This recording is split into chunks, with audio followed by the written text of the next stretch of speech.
জীবনের অর্থ কি? আপনার জন্ম হয়েছিল বস্ত্রহীনতার মধ্যে দিয়ে এবং আপনার মৃত্যু হবে বস্ত্রহীনতার মধ্যে দিয়ে। আপনি পৃথিবীতে এসেছিলেন অত্যন্ত দুর্বল হয়ে, এত দুর্বল ছিলেন যে মার সাহায্য ছাড়া খাবারটুকু মুখে নিতে পারতেন না। আপনি যখন এই পৃথিবী ছেড়ে চলে যাবেন তখনও আপনি অত্যন্ত দুর্বল আর অসহায় থাকবেন। তখন আপনার কাফনের কাপড়টুকু আপনি নিজে পরতে পারবেন না, আরেকজন আপনাকে তা পরিয়ে দেবে। যখন আপনি এই পৃথিবীতে এসেছিলেন তখন আপনার অর্থ সম্পদ কিছুই ছিল না। যখন আপনি এই পৃথিবী ছেড়ে চলে যাবেন তখনও আপনার অর্থ সম্পদ কিছুই থাকবে না। আপনাকে প্রথম গোছল যেমন অন্য কেউ দিয়েছিল, তেমনি আপনার শেষ গোছলও অন্য কেউ দেবে। আপনি যেমন পৃথিবীতে একা এসেছিলেন, ঠিক তেমনি ভাবে আপনাকে পৃথিবী থেকে একাই চলে যেতে হবে।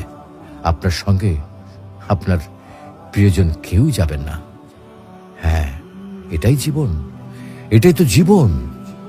তাহলে কেন এত মারামারি, এত সংঘাত, এত হানাহানি? কেন এত বিদ্বেষ? কেন এত হিংসা? কেন এত বেইমানি?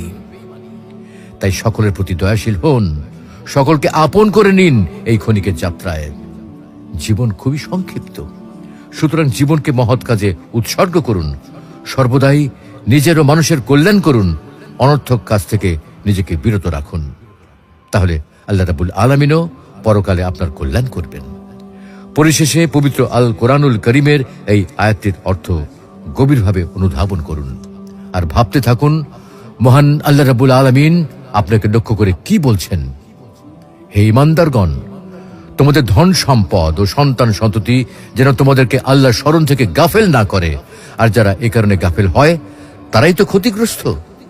আমি তোমাদেরকে যে রিজিক দিয়েছি তা থেকে মৃত্যু আসার পূর্বে ব্যয় করো, অন্যথায় সে বলবে, হে আমার পালনকর্তা, আমাকে আরো কিছুকাল অবকাশ দিলেন না কেন? তাহলে আমি সাদকা করতাম এবং সৎকর্মীদের অন্তর্ভুক্ত হতাম। প্রত্যেক ব্যক্তির নির্ধারিত সময় অর্থাৎ মৃত্যু যখন উপস্থিত হবে তখন আল্লাহ কাউকে সামান্যতম অবকাশ দেবেন না। তোমরা যা করো আল্লাহ সে বিষয়ে খবর রাখেন।